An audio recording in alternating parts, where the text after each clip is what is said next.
Good evening, folks. It's Saturday 17th and I want to talk to you about one of the most uncomfortable things most people don't like discussing. Raising your goddamn standards. Raising your standards is so uncomfortable for a lot of people, including myself sometimes, because it requires you to do something difficult and be very self-aware and push yourself. Basically becoming your number one critic, which we all are, but it's not just a woe is me personal criticism. It's having a bit of self-awareness and appreciation for strengths and weaknesses, and where you actually want a little bit more in your life. You want a little bit more success, you want a little bit more satisfaction, you want a little bit more fulfillment. And no, we're not just talking about money, we're not just talking about your body, we're talking about how you live. How are you living? Are you enjoying your days, or are they a grind? Are you having to push yourself through it just to eke through to the end? You're actually enjoying it. You're actually getting something out of it.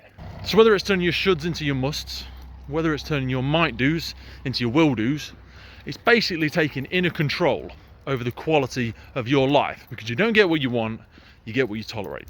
Now people hear want and they think, oh, it's not all want, Pete. You know, it's not all, I want this, I want that. You've got to give, no, you know what, when it comes to your life, it is about what do you want?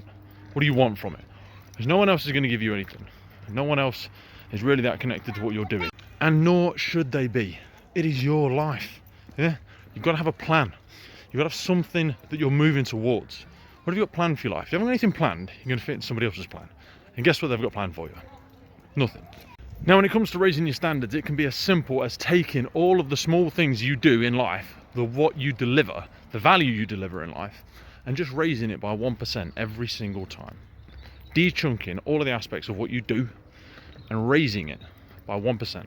So this might be, how do I show up at work? This might be, how do I treat my partner? This might be, where do I spend my money? This might be, how much money have I got? What sort of job have I got? How do I speak to my children? How do I get up in the morning? How do I treat my body? How do I treat my mind? Do I feed it? Do I fill it full of garbage? How am I living? Now again, this is bloody uncomfortable. I get it, yeah?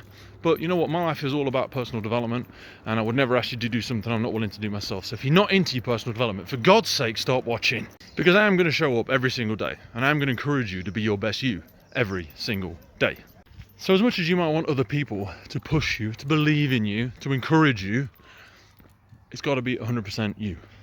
All right, it's got to be 95% you at least, because accountability starts at home. Accountability starts with you. You've got to hold yourself to an expectation that most other people would find unrealistic. Because ultimately, most people are going to let you off. They're going to let you off the hook all the time, because it's uncomfortable for them to keep pushing you. Because they want to keep you in their life. They want to keep you in this circle. And also, you not living your potential qualifies them not to live theirs. Lets them off the hook. Your under-living allows them to under-live, and it's okay. Because, hey, everybody else is doing it right. But if you're listening to this and you think it's hard to hold yourself to a high standard, then do it for somebody else. We'll always do more for somebody else than we will for ourselves. Because you know what the big travesty is? Do you know what the big disappointment is? Do you know what the big lie is?